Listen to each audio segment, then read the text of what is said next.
আসসালামু আলাইকুম রাহমাতুল্লাহি ওয়া বারাকাতুহু। আমি আগের একটি সেশনে গবেষণার বেশ কয়েকটি গুরুত্বপূর্ণ ইস্যু আমি শেয়ার করেছিলাম এবং বলেছিলাম যে ঘরে বসেই চাইলে যে কেউ ইমপ্যাক্টফুল রিসার্চ করতে পারে। এখন ইমপ্যাক্টফুল রিসার্চ বলতে আমরা সেই রিসার্চকে বলে থাকি যেই রিসার্চ করতে গিয়ে একজন গবেষক অনেক ডাটা সংগ্রহ করেন এবং সেই ডাটাকে সুনির্দিষ্ট পদ্ধতি অবলম্বন করে বিশ্লেষণ করেন, অ্যানালাইসিস করেন। এর উপরে তিনি একটি ফাইন্ডিংস উপস্থাপন করেন এবং এখানে তিনি ক্ষান্ত হন না, বরং তিনি সেই ফাইন্ডিংস এর প্রয়োগ ক্ষেত্র অর্থাৎ ইমপ্লিকেশনস তিনি উপস্থাপন করেন। এখন আপনি বলতে পারেন যে এত ভালো গবেষণা করার জন্য আমাকে অবশ্যই কোনো বিদেশি নামি দামি বিশ্ববিদ্যালয়ে আমাকে ভর্তি হতে হবে। আমি বলছি যে না, আপনাকে এত টাকা খরচ করে বিদেশে যাওয়ার প্রয়োজন নাই। আপনি চাইলে ঘরে বসেই এই ইমপ্যাক্টফুল রিসার্চ করতে পারেন। এমনকি আমাদের দেশের যে জাতীয় বিশ্ববিদ্যালয় আছে, জাতীয় বিশ্ববিদ্যালয় প্রত্যেক বছর পিএইচডি এবং এমফিল এর এনরোলমেন্টের জন্য বিজ্ঞাপন দিয়ে থাকে। কিন্তু তার আগে শর্ত হচ্ছে যে আপনি আগে নিজেকে স্থির করুন যে আপনি কি বিষয়ে গবেষণা করবেন। আপনি হুটহাট করে কোনো একটি সুনির্দিষ্ট চিন্তা ভাবনা ছাড়া যদি একটি প্রপোজাল তৈরি করে জমা দিয়ে ভর্তি হয়ে যান, তাহলে দেখা যাবে যে আপনার রিসার্চ আলমারিতেই থেকে যাবে এবং বুক শেলফে একটি সুন্দর বাধাই করা বই হিসেবে সৌন্দর্য বর্ধন করবে। এর থেকে বেশি কিছু না। কাজে ইমপ্যাক্টফুল গবেষণা বলতে সেই গবেষণা, যে গবেষণা আপনি খুব পরিকল্পনা সহকারে একটি প্রপোজাল তৈরি করবেন। এবং এখানে আমি একটা কথা বলে রাখি যে সবসময় যদি কেউ চিন্তা করে যে আমার গবেষণা মাল্টিডিসিপ্লিনারি হোক, তাহলে মাল্টিডিসিপ্লিনারি শব্দের অর্থ হচ্ছে যে ইনভলভিং মোর দেন ওয়ান একাডেমিক ডিসিপ্লিন অথবা ইনভলভিং মোর দেন ওয়ান প্রফেশনাল স্পেশালাইজেশন।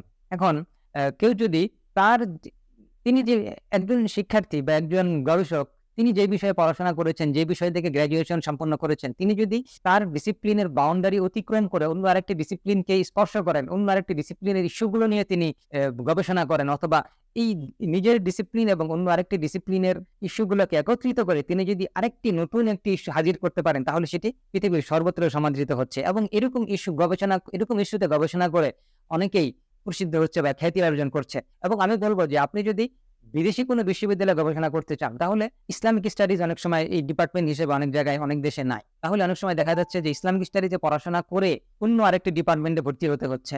ভর্তি হতে গিয়ে দেখা যাচ্ছে যে প্রপোজাল সাবমিট করলে তার রিজেক্ট হয়ে যায়, কারণ ওই ডিসিপ্লিনের কোনো ইস্যু আপনি আপনার প্রপোজালে লিখতে পারেন না। এখন এই সমস্যা দূর করার জন্য আমি বলছি যে আপনারা মাল্টিডিসিপ্লিনারি অ্যাপ্রোচে কিভাবে প্রপোজাল তৈরি করতে হয় তা আপনারা শিখে ফেলুন। আচ্ছা, এটা করতে গেলে আপনাকে যেটা করতে হবে, ভেরিয়েবলস এবং কনসেপ্টস, আপনার ডিসিপ্লিন এবং সেই অন্য আরেকটি ডিসিপ্লিন, এই উভয় ডিসিপ্লিনে মেইন কি কি আইডিয়া নিয়ে এখানে কাজ করা হয় সেই বিষয়টা আপনাকে আগে জানতে হবে। তাহলে ভেরিয়েবলস, কনসেপ্টস বা থিওরিজ, এই বিষয়গুলো আপনাকে জানতে হবে যে কোন ডিপার্টমেন্টের মেইন ইস্যুগুলো কি কি। এটা যখন আপনি জেনে যাবেন, তখন আপনি আর যে ইসলামিক স্টাডিজে কনসেপচুয়াল, ফিলোসফিক্যাল, হিস্টোরিক্যাল যে গবেষণাগুলো করা হচ্ছে, সেই গবেষণাগুলোর গণ্ডি অতিক্রম করে আপনি তখন আরেকটু ইন্টারেস্টিং ওয়েতে আপনি উপস্থাপন করতে পারবেন। এখন ইন্টারেস্টিং ওয়েতে উপস্থাপন করতে গেলে সোশ্যাল সায়েন্সের যে ফ্যামিলিয়ার রিসার্চ মেথডস রয়েছে, যেমন qualitative research methods, quantitative research methods, এগুলোকে অবলম্বন করতে হবে এবং এগুলোকে একটু শিখে ফেলতে হবে। কারণ সোশ্যাল সায়েন্সে দেখা যাচ্ছে যে অনেক ইন্টারেস্টিং রিসার্চ আছে এবং ইন্টারেস্টিং ওয়েতে রিসার্চ করার জন্য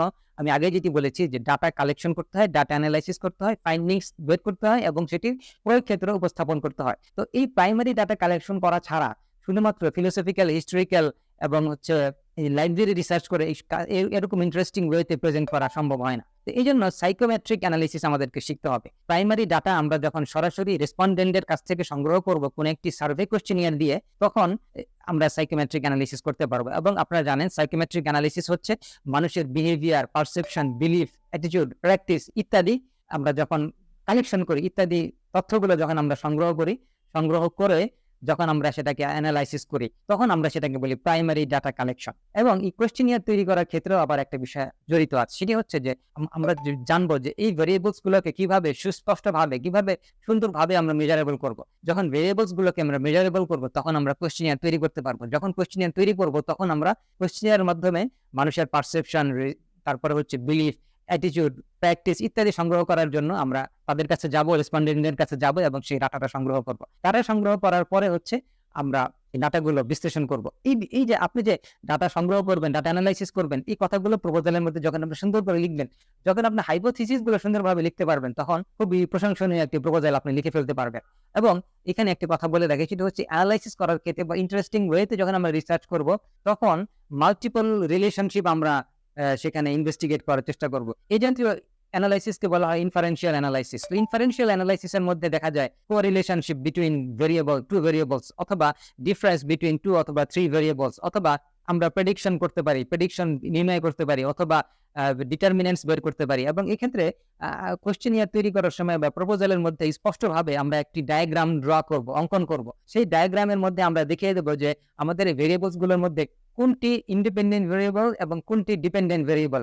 ইন্ডিপেন্ডেন্ট ভেরিয়েবল এবং ডিপেন্ডেন্ট ভেরিয়েবল যখন সুস্পষ্টভাবে আমাদের থিওরির সাথে মিল রেখে আমরা যখন ডিপেন্ডেন্ট এবং ইন্ডিপেন্ডেন্ট ভেরিয়েবলস গুলোকে সাজাবো এবং সেখানকার মধ্যে আমরা তীর চিহ্ন দিয়ে সম্পর্ক দেখাবো বা পার্থক্য দেখাবো, অথবা আমরা প্রেডিকশন নির্ণয় করার জন্য চেষ্টা করব, এই বিষয়গুলো যখন প্রপোজালের মধ্যে থাকবে তখন তা খুব সহজে অ্যাকসেপ্ট হবে এবং আপনি ইম্প্যাক্টফুল রিসার্চ করতে পারেন। এবং এর জন্য কিন্তু আপনাকে বিদেশে যেতে হবে, এটা জরুরি না। এই সমস্ত গবেষণা আপনি এখন দেশে বসেই করতে পারেন। বাংলাদেশে এখন ভুরি ভুরি বই পাওয়া যায় এবং অসংখ্য রিসার্চ জার্নালস এখন ইন্টারনেটে অ্যাভেলেবল। শুধু যেটা করতে হবে সেটা হচ্ছে আপনাকে একটু শিখতে হবে, ডাটা অ্যানালাইসিস শিখতে হবে, রিসার্চ রাইটিং শিখতে হবে, জাস্ট এগুলো করতে হবে। এবং কিভাবে কোয়েশ্চেনিয়ার তৈরি করবেন, কিভাবে আপনি অ্যানালাইসিস করার জন্য বিভিন্ন সফটওয়্যার আপনি কম্পিউটারের মাধ্যমে অ্যানালাইসিস করবেন, এগুলো আপনি শিখলে ইনশাআল্লাহ আপনি করতে পারবেন। এখন বিদেশি বিশ্ববিদ্যালয়ে ভর্তি হওয়ার নামে আপনাকে অনেক টাকা পয়সা খরচ করতে হবে, এটা জরুরি না। এবং আপনি বিদেশে গিয়ে গবেষণা শিখতে হবে, এটাও জরুরি না। আমি বলি যে আমরা ঘরে বসে চাইলে আমাদের আইডিয়া শেয়ার করে এবং আমরা লাইক মাইন্ডেড, আপনারা চাইলে খুব সহজে একটি গ্রুপ করে সেখানে আপনারা স্টাডি করতে পারেন এবং আমরা চাইলে বিভিন্ন সেশন করতে পারি এবং আমরা খুব শীঘ্রই বিভিন্ন সেশন করতে পারি অনলাইনে অথবা সরাসরি বিভিন্ন সেশন করতে পারি। চাইলে এই যে লিঙ্কে ক্লিক করে জাস্ট এই গুগল ফর্মে একটি কোয়েশ্চেনিয়ার দেওয়া আছে, গুগল ফর্মের এই কোয়েশ্চেনিয়ারটি আপনি পূরণ করুন এবং সেখানে দেখুন। তো আমি আপনাদেরকে উদাত্ত আহ্বান জানাচ্ছি যে আপনি গ্রাজুয়েশন সম্পন্ন করলেই যথেষ্ট, আপনারা উচ্চতর গবেষণা শেখার জন্য আর বিদেশে যাওয়ার প্রয়োজন নাই। আপনারা খুব ইন্টারেস্টিং ওয়েতে আপনার ভালো মানের গবেষণা এখন দেশে বসিয়ে করতে পারবেন। দেশে অনলাইনে যে সকল রিসোর্স আছে সেই রিসোর্সগুলোকে আপনি ইউটিলাইজ করুন এবং জাস্ট আপনারা গ্রুপ করুন, সার্কেল করুন, করে নিজের স্টাডি করুন এবং আশা করি আপনারা খুব ভালো গবেষক হিসাবে দেশ ও জাতির কল্যাণে নিয়োজিত হতে পারবেন। ধন্যবাদ সবাইকে। আসসালামু আলাইকুম।